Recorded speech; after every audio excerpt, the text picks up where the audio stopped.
But I'm sorry to say, Drew, that this Saturday, you're going to be the Dallas Cowboys in the playoffs with home field advantage. Wow. And you're going to drop it again. Wow.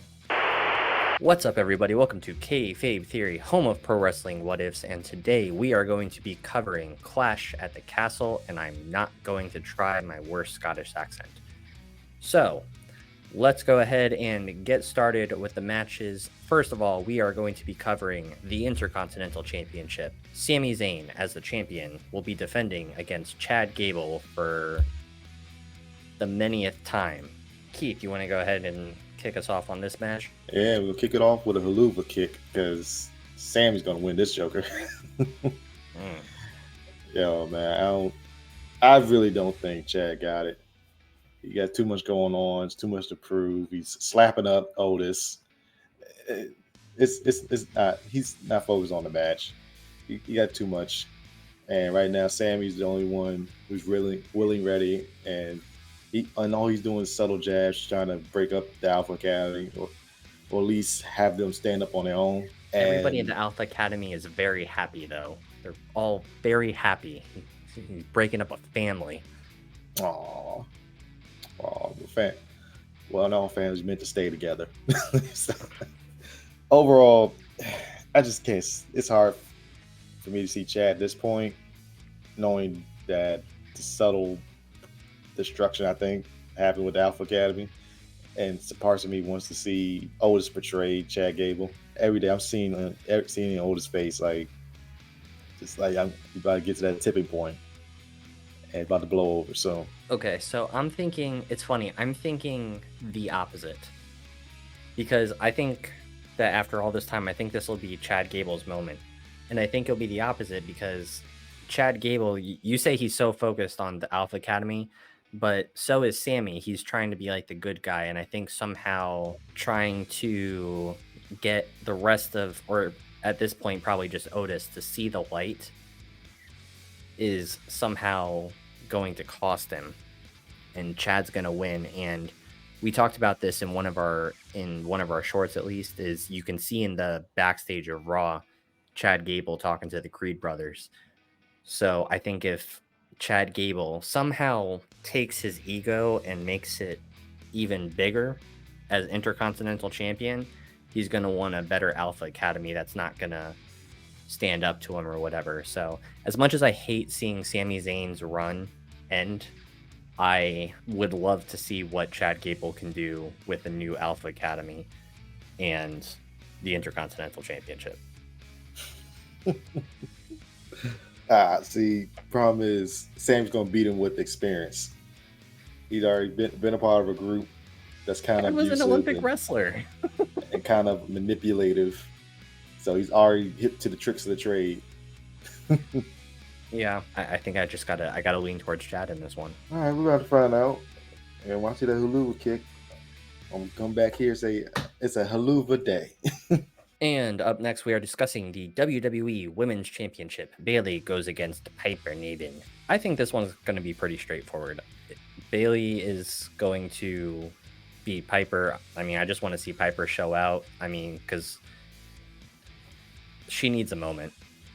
Because Chelsea Green's been in a lot more matches, and even on NXT, she showed up against Roxanne. I want to see the same thing now with Piper Niven. But I think in the end, Bayley's going to be the one who comes out on top. The wrestler formerly known as Dewdrop. Thank goodness got rid of that name. Dude, we need to treat that name like Voldemort. Just the Scottish female wrestler who will not be named. Yeah, man, I'm so glad that name got dropped. That was horrible. But Piper, it's hard for me to see Bayley lose to Piper at this point. And she just beat Chelsea Green, and Piper at least showing that she can be a tough opponent, but I'm still yet to see her as a real good champion at the time, so I don't really see her overthrowing her right now. Yeah, plus whatever comes up is going to be facing Nia Jax at SummerSlam. So I'm not really seeing Piper Niven and Nia Jax headlining SummerSlam. Or if somebody wins Money in the Bank and cashes in the meantime. Because we've already got Nia attacking Bayley, so might as well just follow through. So cut and dry, Bayley across the board, hopefully going all the way to SummerSlam, and we'll question things then. All right, and in a match we haven't seen in quite a while, frankly, we have an I Quit match for the WWE Championship. The American Nightmare, Cody Rhodes against You Don't Want None, AJ Styles. Hey man, if they're gonna put all this dialogue right at the beginning of everyone's theme song, then I'm just gonna mock it relentlessly. Yeah, so I think that this is going to be a match that will probably equal how great their match at Backlash was, and it's gonna be I Quit, so we're gonna hopefully see a lot more savagery, especially ever since The Rock and everything came back and got Tama hitting Kevin with the car. So hopefully this isn't just what I Quit matches have been for the last several years. But either way, the American Nightmare coming out on top. I don't see it any other way. As much. Oh, but I do think we need to ask: does the OC get involved? And does Cody go full Cena and take out the entire OC, or does Cody get help? But go ahead. We'll get background. As only reason I believe that, because now since they're back together again, and the last time I seen the OC help when AJ Styles was going against the Undertaker, so hopefully I would love to see some inkling of that again, of OC helping out, because I don't know, I just want to see them do anything, because I don't like guys like the OC just walking around and not doing anything in general. Yeah, because it's weird, because there's really not anyone else to counter him, because they've only been angering people on NXT lately. I feel like if they do get involved, it's just going to be a moment where Cody's got AJ tied up or something in some unescapable situation, and Cody's just going to have to put him individually through a table or something. So I don't think it's going to be anything super crazy, but I figure it's probably worth just expecting him, and Cody should too. But overall, I still think AJ is going. I said, wow, Cody is going to win, even though I love AJ pulling off the Mark Henry. And they did it pretty well for those of us who had seen it before. Now, see some interesting come out of AJ Styles. See a different side of him now. Like, I'm starting to like the heel side of him. Hopefully this turns out something greater later on. Hopefully they're just not going to just do a bunch of crazy stuff and then all of a sudden, okay, we're done. Yeah. See you next fall, AJ. So we're going clean sweep on Cody again to retain the WWE Championship. And up next, we have the WWE Women's Tag Team Champions, Jade Cargill and Bianca Belair, against Shayna Baszler, Zoe Stark, and Alba Fire and Isla Dawn. I think this is probably the most elementary decision on the entire card.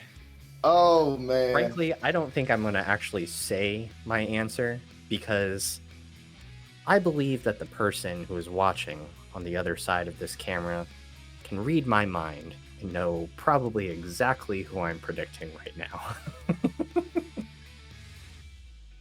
I'll say, well, let me at least get my breakdown for at least something. All right, so we got Isla Dawn, Alba Fire, fresh new rookies coming to the main roster. Do I believe they'll give the championship this soon? Not really. Next, we got Zoe Stark and Shayna Baszler. Okay, nice little MMA powerhouse, somewhat of a powerhouse group. Only thing I got is Shayna Baszler losing to Lola Vice at NXT Battleground in an MMA match of all things. Wow. Shayna Baszler's background is MMA, and she lost in an MMA style match. Okay, this is not really looking good for her going into this tag team match. And Zoe Stark, she's been okay for the most part. I got nothing negative to say about her. But once again, do I see them as tag team champions at this moment? That's a big no. So basically, the powerhouse wrecking crew of Bianca Belair and Jade Cargill is just gonna another clean sweep. The only way I see it happening is even if the titles did change hands, Jade and Bianca aren't going to be involved 100% 102% with a 2% margin of error. But yeah, it's kind of been unfortunate watching Shayna Baszler lately, because when you think of that time that she eliminated the entire Elimination Chamber by herself, I mean, this is like, okay, so Shayna Baszler in WWE was like watching Anderson Silva before and after that Chris Weidman fight. Like, he was just never the same after the knockout and breaking his leg. And it feels like the same thing. It feels like we're just at that moment where Shayna's not really that just over super dominant position anymore. And it feels like it's going to be hard to get back. But you said it, Zoe Stark is a solid performer. I mean, what she did in the one Queen of the Ring qualifying match, yeah, she's had solid matches across the board. But it's one of those things. It feels like you're just going to get close and just not cross it. But again, we'll have to see what happens after, because they've been talking with Sonya Deville a lot. So if they lose this match, this could be the thing that pushes them to getting Sonya's help, whatever that may be. We don't really know. It's been really ambiguous. She's come along like an Instagram life coach. Oh, has life been tough on you? Like, here's my free ebook.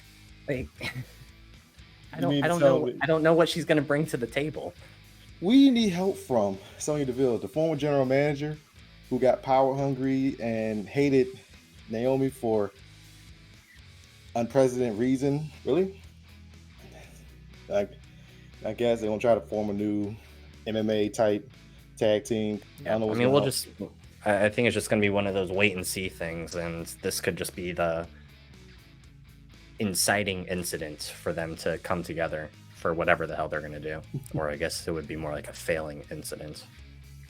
Either way. But anyway, back to our main point. This tag team match, interesting to watch. Do we think anybody else besides Bianca and Jade Cargill going to win this match? Not really. In the words of Batista.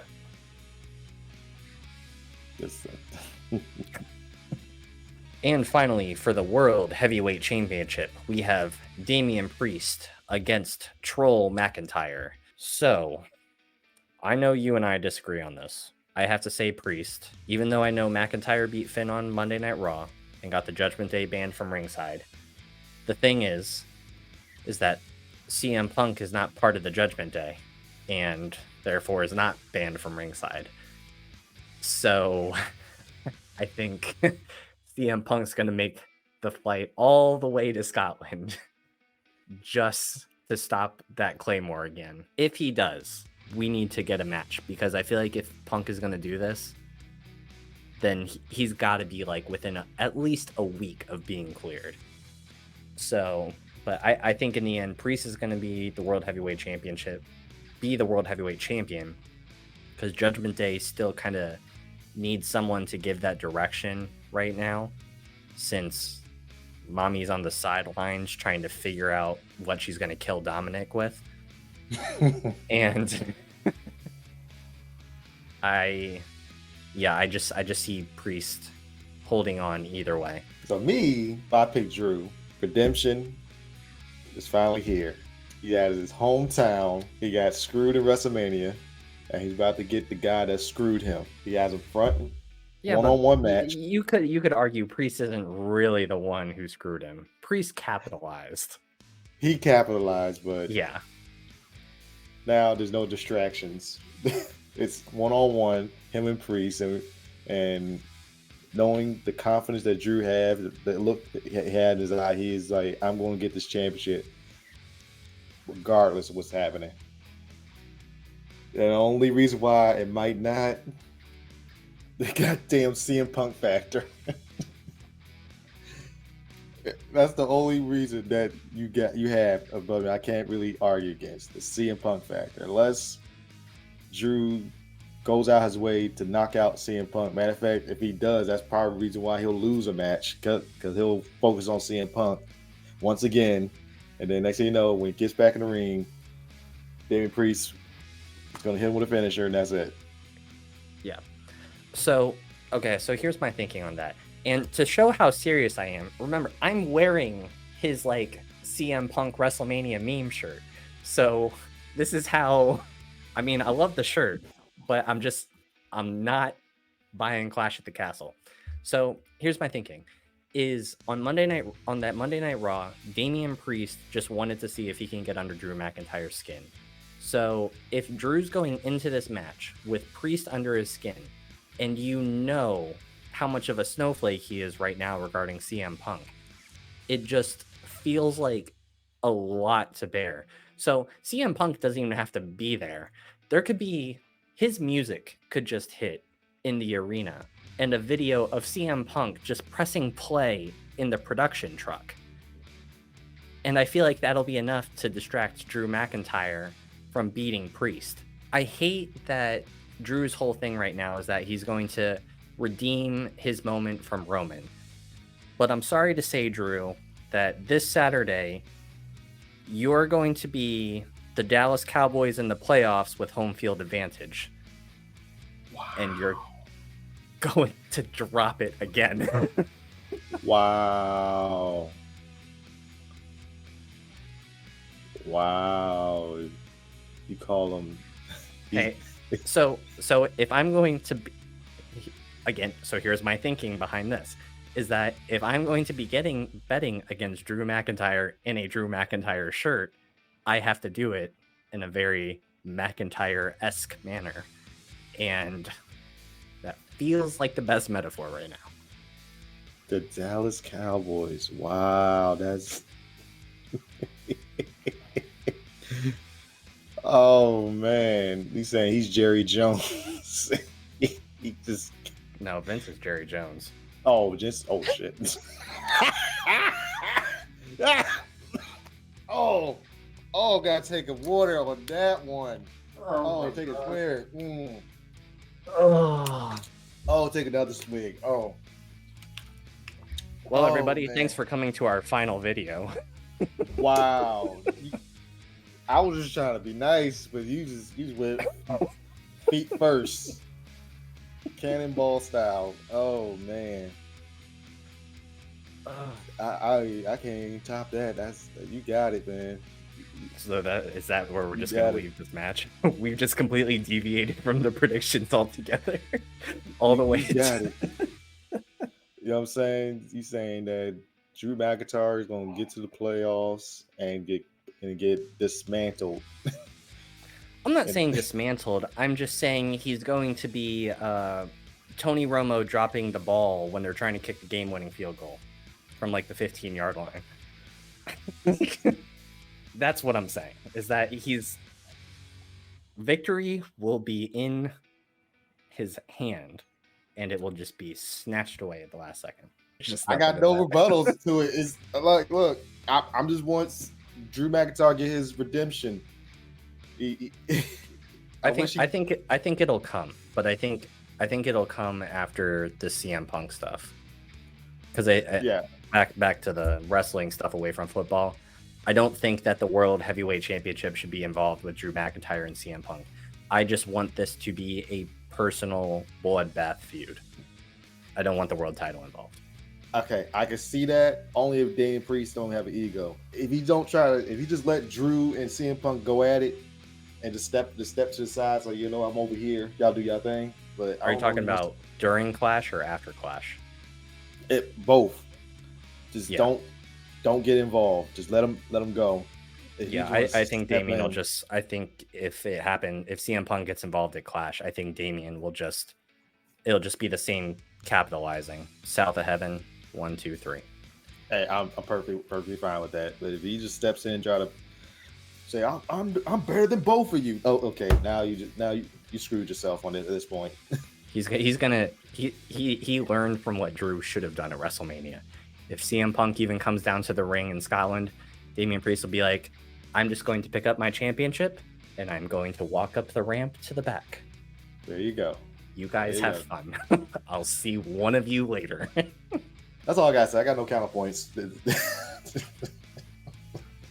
Covered all the bases. All right, everyone. Well, that is our final predictions for Clash at the Castle 2024. Once again, this is Kayfabe Theory, home of pro wrestling what ifs. I'm Gary, and my partner. And I'm Keith. All right, and let us know down in the comments what you guys think. Be sure to subscribe to the channel if you haven't already to see more of our theories, predictions, and reviews. And until that time, we will see you all after Clash at the Castle.